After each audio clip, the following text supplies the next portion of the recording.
وبركاته. الحمد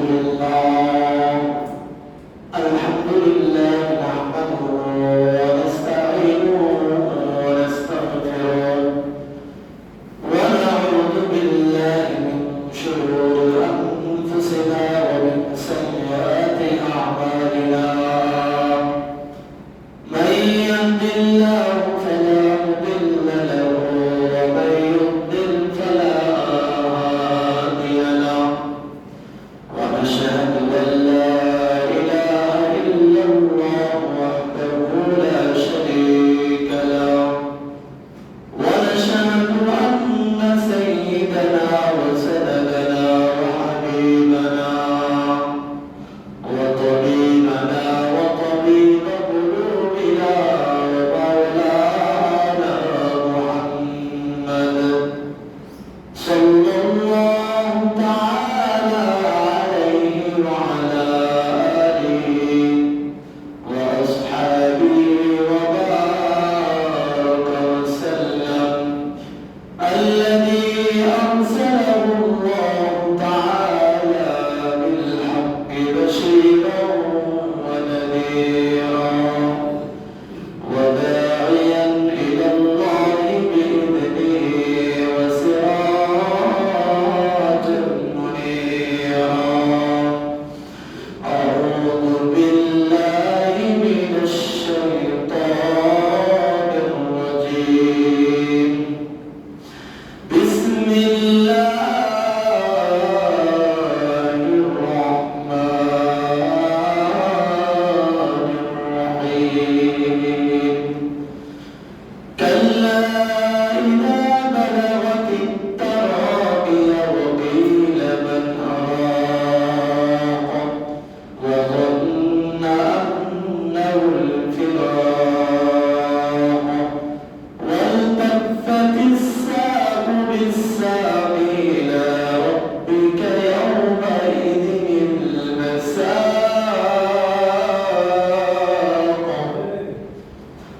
صدق الله مولانا العظيم.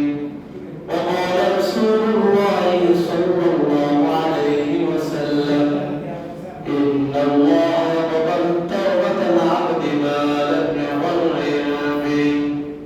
وقال رسول الله صلى الله عليه وسلم: صدق الله مولانا العظيم وصدق رسوله النبي الكريم، ونحن على ذلك من الشاهدين والشاكرين، والحمد لله رب العالمين. محمد الآن كفر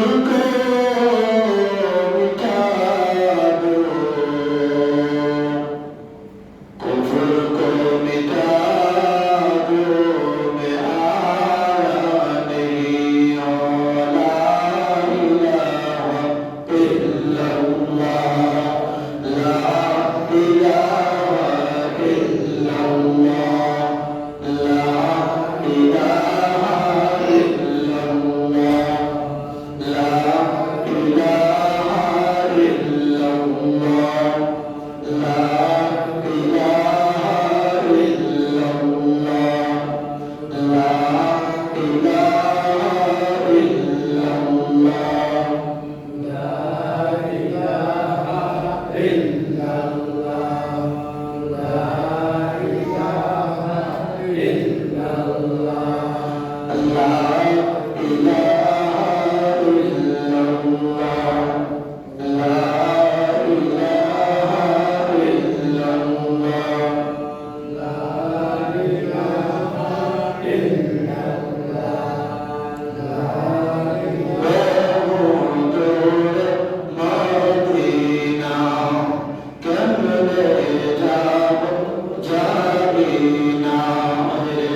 আরবি মাস রবিউল সানি আজ 3 তারিখ। আল্লাহ পাক রব্বুল আলামিনের অসংখ্য অগণিত শুকরিয়া যে রবিউল আউয়াল মাস পার করে আমরা রবিউল সানি মাসের প্রথম দিয়ে প্রথম জুমার নামাজ পড়ার জন্য আল্লাহ পাকের ঘর মসজিদে আসতে পেরেছি। এজন্য আবার শুকরিয়া করি আলহামদুলিল্লাহ। অনেক মানুষ অনেক বিপদগ্রস্তের মধ্যে আছে। আল্লাহ তাআলা এত মানুষের মধ্যে অসুস্থতা থেকে আল্লাহ তাআলা হেফাজতে রেখে আমাদেরকে জুমা নামাজ আদায়ের জন্য আল্লাহ পাকের ঘরে আসার তৌফিক দান করেছেন। বলছে মানুষ যখন শুকর আদায় করে, মানুষ যখন সুখে শান্তিতে থাকে, তো আল্লাহ পাকের নেয়ামতের শুকর আদায় করো।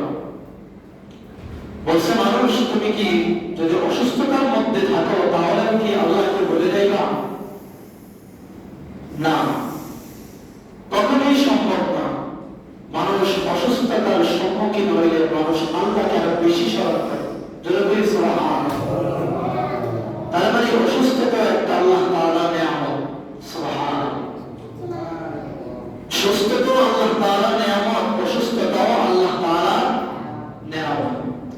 কারণ অসুস্থ হলে মানুষ কি হয়? মানুষের গুনাহ মাফ হয়, ধৈর্য না হারা হয়। ধৈর্য হারা হওয়া এটা একটা মুমিনের সিফাত না, এটা হলো ঈমানদারের সিফাত। যে ঈমানদারের অসুস্থ হবে, ঈমানদার আল্লাহকে আরো বেশি করে ডাকবে। সুবহানাল্লাহ। আসলেই তো মানুষ অসুস্থ হইলে আল্লাহকে বেশি ডাকে না? বেশি পরিমাণে ডাকে। দেখবেন সুস্থতা থেকে অসুস্থতা হইলে মানুষ আল্লাহকে ডাকা বেশি লাগায়। অটোমেটিক মানুষ চোখ দিয়ে গড়গড় হয়ে পানি পড়তেছে, কারণ অসুস্থ। এক হলো অসুস্থ, আরেক হলো আল্লাহ তাআলার কথা স্মরণ করছে। এই কারণে বলে আল্লাহ তাআলা বলে যখন বান্দা অসুস্থ হয়, অসুস্থ হওয়ার পরে আমি আল্লাহকে বেশি পরিমাণে ডাকি। আর এই ডাকার দ্বারা আর অসুস্থতার দ্বারা এই কষ্টের দ্বারা আমি আমার বান্দার গুনাহকে মাফ করে দেব। তো বোঝা গেল যে অসুস্থতাও আল্লাহ তাআলা নিয়ামত। অসুস্থতার মধ্যে বললে সাহাবায়ে কেরামরা বেশি পরিমাণে আল্লাহকে ডাকতেন।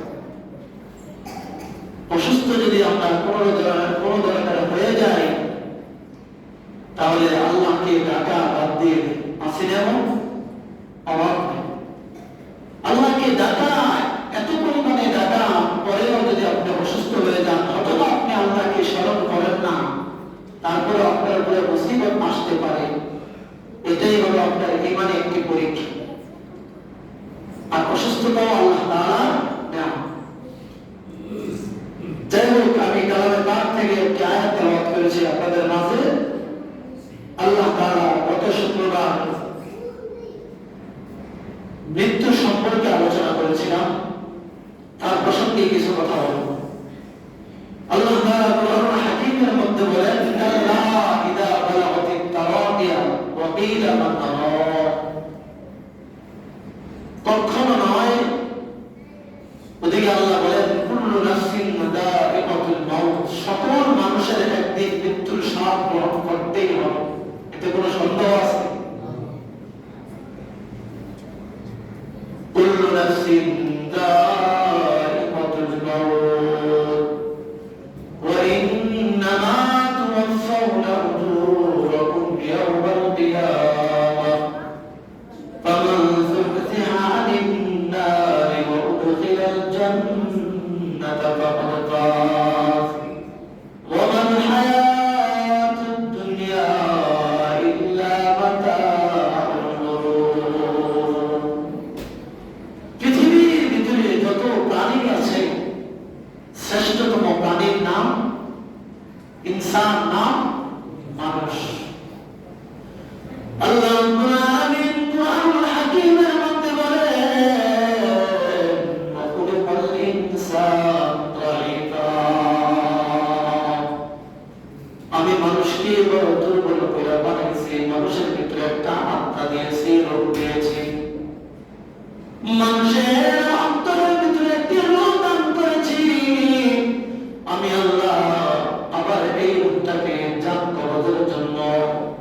আমি আসমানি ভাবে একজন ফেরেশতা নিয়োগ করে দিয়েছি। সুবহানাল্লাহ। আমরা সকলেই জানি ওই ফেরেশতার নাম হলো হযরতে আজরাইল আলাইহিস সালাতু ওয়াস সালাম। জানি না ভয়ঙ্কর ফেরেশতা নাম আজরাইল আলাইহিস সালাতু ওয়াস সালাম। নাম শুনলেও ভয় লাগে। কথা বলেন ঠিক কিনা? নাম শুনলেও ভয় হয়।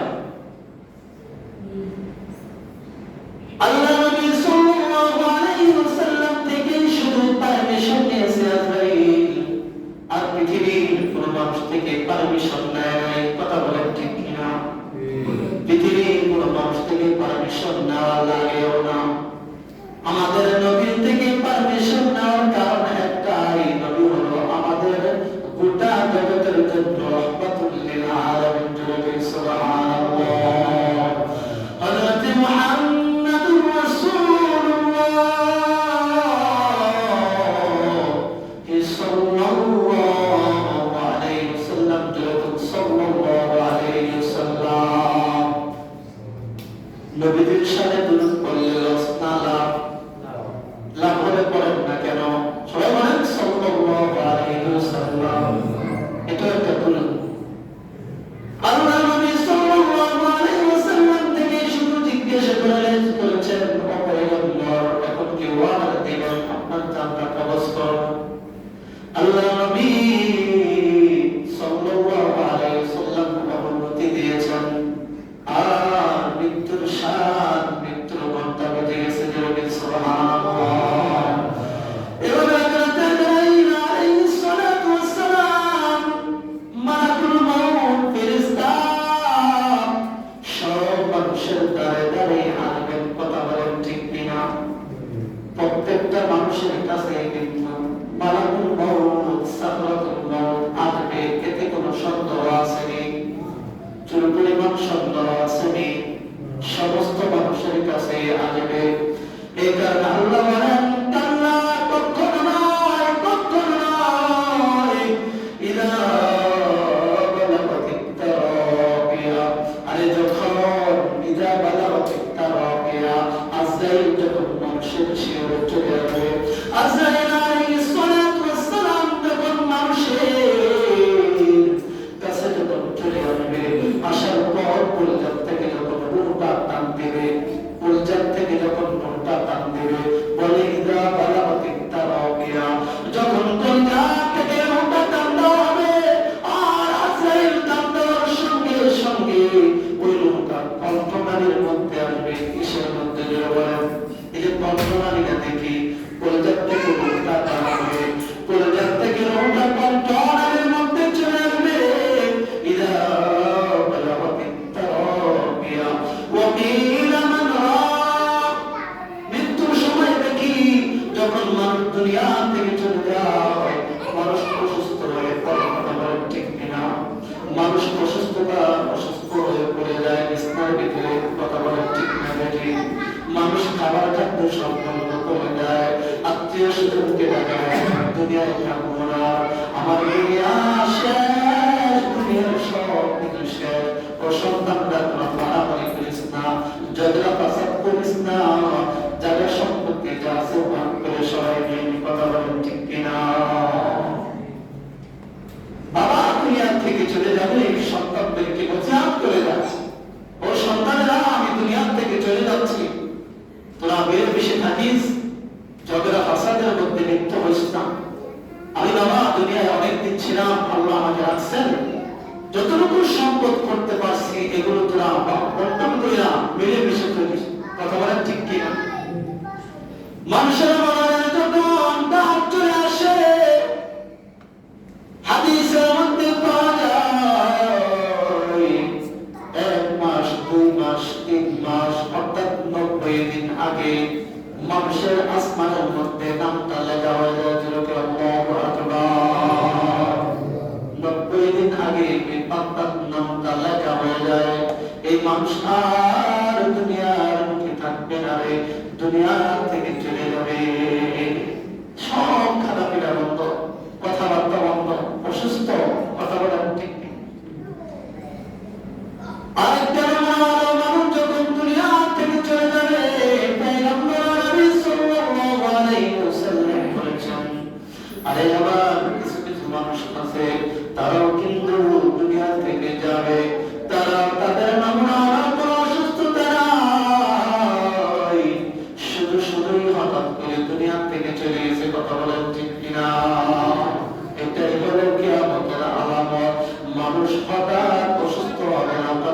অ্যাক্সিডেন্ট করে মারা যাবে, হঠাৎ করে মানুষ মারা যাবে, এটাই হলো কিয়ামতের আলামত। পয়গম্বর আলামিন সাল্লাল্লাহু আলাইহি ওয়াসাল্লাম বলেছেন, সব আত্মীয় স্বজনের কাছে এসে বসে যায়, বাবা টেনশন করিয়েন না, ও বাবা আপনার থেকে যদি কোনো মানুষ পাওনা দেয় পাওনা থাকে তাহলে আমাদের কাছে বলেন, আমরা সব পাওনাগুলো মিটিয়ে দেব। কথা বলেন ঠিক না? বাবা যদি কোনো ঋণ থাকে সব ঋণ সন্তানেরা পরিশোধ করার জন্য তৈয়ার আছে। যে সন্তান, আরে সন্তান বলে বাবা কোনো টেনশন না, আপনার দুনিয়ায় যদি ঋণগ্রস্ত হয়ে থাকে তাহলে আপনার ঋণ পরিশোধ করে দেবে। হয় কিনা আমাদের সমাজ? মানুষ মারা যাওয়ার আগে খুব ইতমিনানের দিকে মানুষ খুব আল্লাহ বিরু আল্লাহর দিকে চলে আসে, যে আরে আমার মরণটা জানি কেমন হয়, আমার মরণটা জানি কেমন হয়, এই সবসময় তালবান। ঠিক কিনা? এই কারণে কবি বলেন, এমন জীবন করিও গঠন, করিলে হাসিবে তুমি কাঁদিবে মন। এমন জীবন করিও গঠন, মরিলে হাসিবে তুমি কাঁদিবে মন। এমন জীবন করিও না গঠন, মরিলে কাঁদিবে তুমি হাসিবে মন। কথা বলেন ঠিক কিনা? হাসি তামাশার তামাশার দুনিয়ার মধ্যে আমরা বসবাস করতেছি। হায়াতটা এভাবে ফুরিয়ে যাবে, আপনি কখনো টের পাইবেন না। আপনার জিন্দগির শুরু থেকে পর্যন্ত যারা মুরব্বী বাবা আছেন, মনে হয় সেদিন ছোট ছিলাম, শিশু ছিলাম, আজকে দাঁড়িয়ে করতে গেছি। কথা বলেন ঠিক কিনা? এই কারণে আল্লাহ তাআলা বলেন, ওয়াকিল আমানুল্লাহ, সব আত্মীয় স্বজনদের কাছে এসে বলবে, বাবা তারা না করিয়েন না, আল্লাহর দিন মুতাওয়াজ্জিহ হন, আপনি কোনো ভয় পাবেন না, আল্লাহর নামটা বেশি বেশি করে ডাকেন। তারপরে বললেন, তখন দেখা যাবে যে ওই মানুষের নামটাকে যখন আলাইহিস সালাতু ওয়াস সালাম যখন লোকটাকে টান দিবে, যখন লোকটাকে টান দিবেন আর কণ্ঠনালীর মধ্যে যখন আসবে, তখন বলা হয় ওই লোকটা বলতেছে মৃত ব্যক্তি না। যখন লোকটা টান দেওয়া হবে আর মৃত ব্যক্তি বলবেন, আরে আমার যন্ত্রণা শুরু হয়ে গেছে, আমার জাহান্নামে আমি যে কি দেখতেছি, আমার যে লোকটা টান দেওয়া হলো, মৃত্যুর যে বড় বড় আওয়াজটা শুরু হয়ে গেছে, আন্নাহুল ফিরাক, ওই লোকটা যখন টান দিবে তখন আল্লাহ রাব্বুল আলামিন বলেন, মৃত্যুর বড় বড় যখন শুরু হয়ে যায়, এই মৃত ব্যক্তির যখন মৃত্যুর বড় বড় ডাক যখন শুরু হয়ে যায়, মৃত ব্যক্তি বলে, ও আমার সন্তানেরা, তোরা যতই আমাকে যদি মানুষটা যদি নেককার না হয়, বদকার হয়, তাহলে বাবা সন্তানেরা আশেপাশের মানুষরা যদি বলে বাবা কালেমা পড়েন, বলে আরে আমার মৃত্যুর ডাক শুরু হয়ে গেছে, এখন আর কালেমা পড়বেন না, ধরবেন না,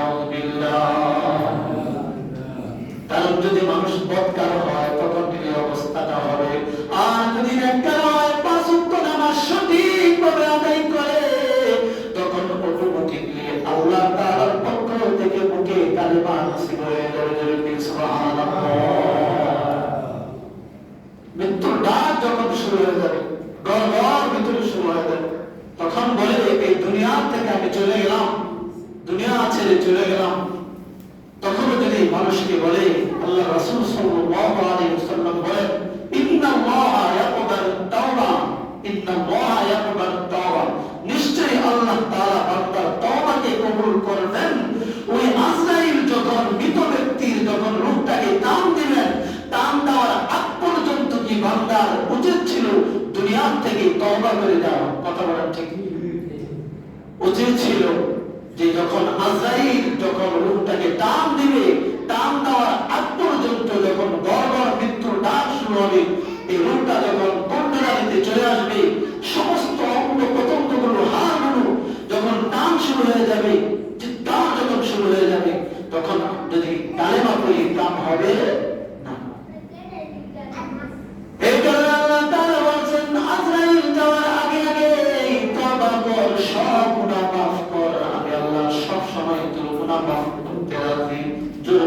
সুবহানাল্লাহ। আল্লাহ তাআলা বলেন, বান্দা ওই আজরাইল যাওয়ার আগে আগে তুই তওবা করে সোজা হয়ে তার জান্নাতের রাস্তা দে। তওবা করে জান্নাতের রাস্তা দে, জান্নাতের রাস্তা দে। তুই যদি তওবা যদি সময় মতো না করো, তখন কিন্তু তওবার চেষ্টা করলেও মুখ দিয়া তোমার তওবা নসিব হবে না।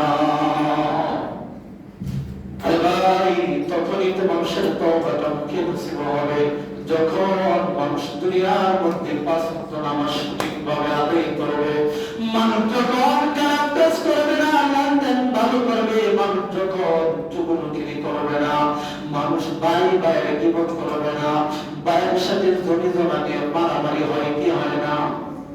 মারামারি হয়। শুধু শুধু বাইরের সাথে মারামারি করেন, এগুলো থেকে বিরত থাকবেন। আল্লাহ তাআলা এই দুনিয়ার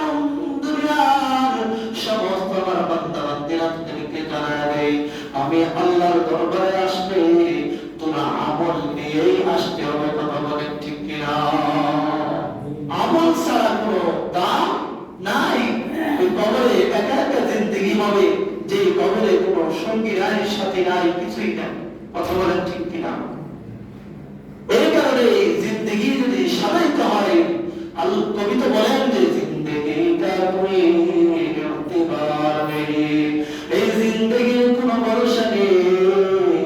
তারপরে বলেন জিন্দেগিটা কোই ইতিবার নেই, বন্দেগি ইখতিয়ার করো, ইবাদতের ইচ্ছা করো, আল্লাহকে ডাকার ইচ্ছা করো, পয়গম্বরকে বেশি বেশি পরিমাণ ডাকার ইচ্ছা করো, বন্দেগি ইখতিয়ার করো, ইবাদতের ইচ্ছা করো, বেশি পরিমাণে ইবাদতের ইচ্ছা করো। জীবন শেষ হয়ে যাবে, কিন্তু যদি আমার জীবনের ভিতরে যদি আমার পরিবর্তন না আসে, জীবনের ভিতরে যদি আমার পরিবর্তন না আসে, আমার যদি জিন্দেগি হয় যে শুরু থেকে এই জীবনে কতটুকু আমল করতে পারলাম, সবসময় গুনাহের সাথে জড়িত, ভাই পায়ে ধরি গুনাহ থেকে বাঁচান। জীবন ভরা নামাজ পড়েন, নামাজ ছেড়েন।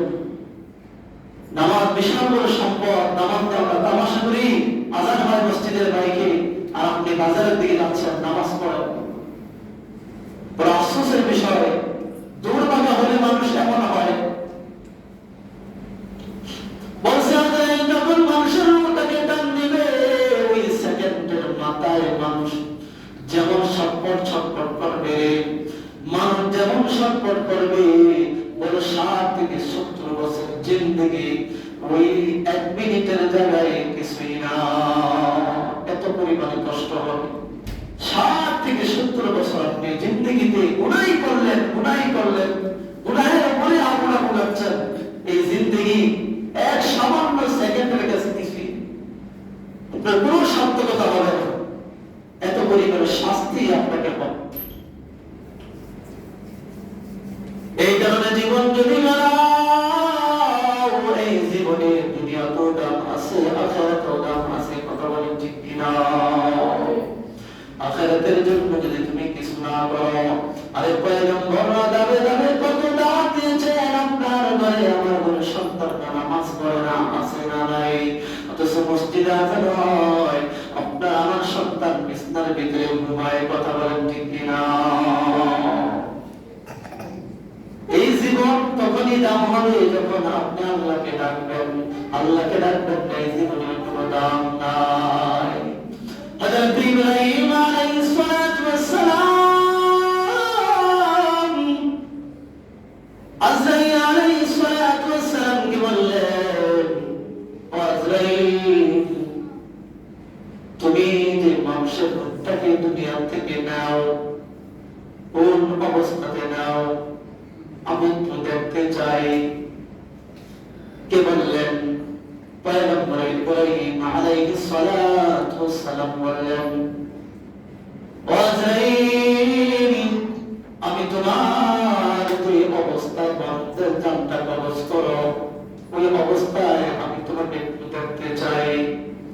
তখন আজরাইল ডেকে বললেন, আল্লাহর কসম, আল্লাহর কসম, ও ইব্রাহিম নবী, আমার এই আকৃতিটা দেখতে চান না? যদি দেখতে চান, যদি দেখেন, তাহলে আপনি ঠিক থাকতে পারবেন না। আমি মানুষের জান, মানুষের মুখটাকে কিভাবে কবজ করি, কিভাবে মুখটাকে টান দিয়ে বের করে নিয়ে আসি।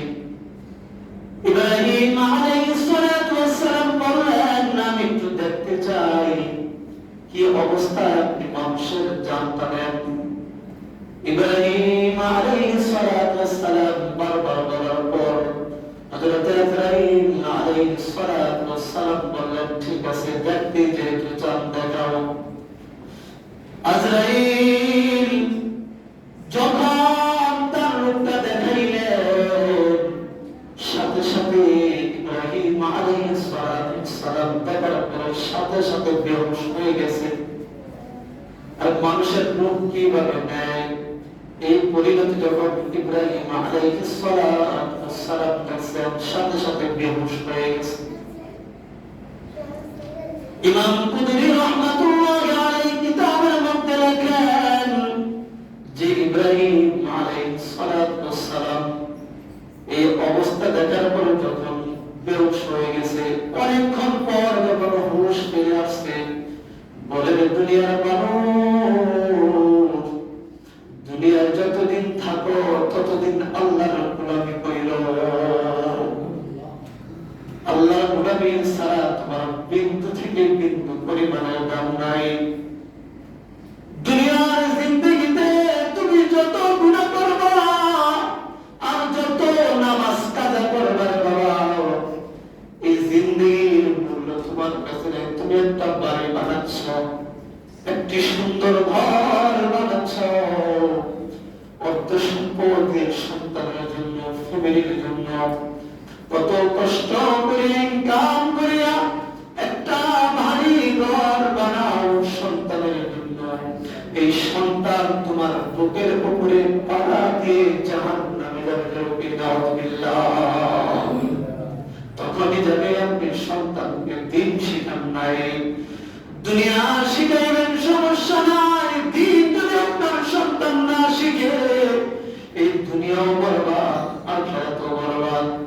আখিরাতে কবরের জিন্দেগি, হাসরের জিন্দেগি, মিজানের জিন্দেগি, ফুলসিরাতের জিন্দেগি বিশাল বড় বড় দাম হবে। বলছে ফুলসিরাতের জিন্দেগি হবে 30,000 বছরের রাস্তা, দুনিয়ার জিন্দেগি মাত্র 60 থেকে 70 বছর।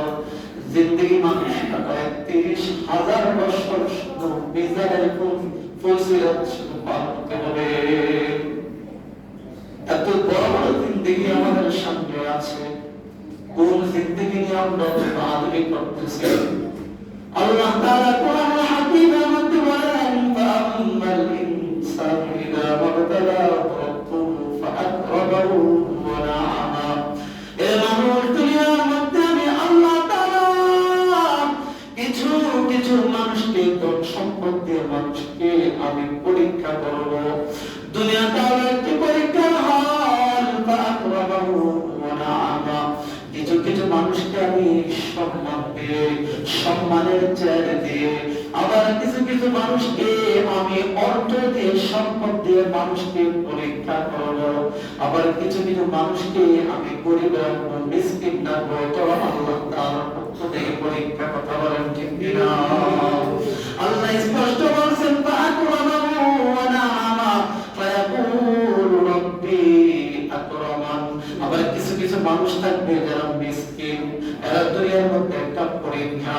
আল্লাহ তাআলা বলছেন, সম্পদ আর মানুষের ক্ষমতা, আপনারা আমার কতটুকু সম্পদ হয়েছে, আপনারা আমার কতটুকু টাকা পয়সা হয়েছে। আমাদের ইব্রাহিম আলাইহিস সালাতু ওয়াস সালামের জমানায় যে নমরুদ ছিল, নমরুদের টাকা পয়সা কি কম ছিল নি? কথা বলেন, টাকা পয়সা কি কম ছিল নি? নমরুদের অনেক টাকা পয়সা ছিল, অনেক সম্পদের মালিক ছিল, অনেক ক্ষমতার মালিক ছিল। কথা বলেন ঠিক কিনা? আজকে বলেন তো, কোনো মানুষ কি ছেলের নাম বা নাতির নাম নমরুদ রাখবে নি? নমরুদ রাখবে? কারণ গৃহীত নাম এটা হলো, একজন ছিল দুনিয়ার ভিতরে সবচেয়ে নিকৃষ্ট মানুষ, যার নাম হলো নমরুদ। যদিও টাকা পয়সা ছিল, ধন সম্পদ ছিল, সম্মানিত মানুষ না, অসম্মানিত মানুষ। অতএব তার নাম পৃথিবীতে কোনো মানুষ রাখে না। তার নাম হলো কি? নমরুদ। কোন মানুষ ইসলামের ভিতরে এই নাম রাখবে না। এই কারণে সম্পদের মালিক কতটুকু হয়েছে আর টাকা পয়সার মালিক কতটুকু হয়েছে। ভাই বন্ধু, দুনিয়া হলো পরীক্ষা হল। এই জায়গায় ভালো করবেন, ভালো ফলাফল আখিরাতে পাইবেন। খারাপ করবেন, খারাপের ফসল আখিরাতে পাইবেন। যে কথাগুলো বললাম, আল্লাহ তাআলা কোরআনুল হাকীম থেকে এই কথাগুলোর উপরে আমাদের সকলকে আমল করার তৌফিক দান করুন। আমাদের ছেলে মেয়ে সন্তানাদি বিবি বাচ্চা প্রত্যেককে দ্বীনের উপরে চলার তৌফিক আল্লাহ তাআলা সকলকে দান করুন। সকলে বলি আমিন। ওয়া আখিরু দাওয়ানা আলহামদুলিল্লাহি রাব্বিল আলামিন।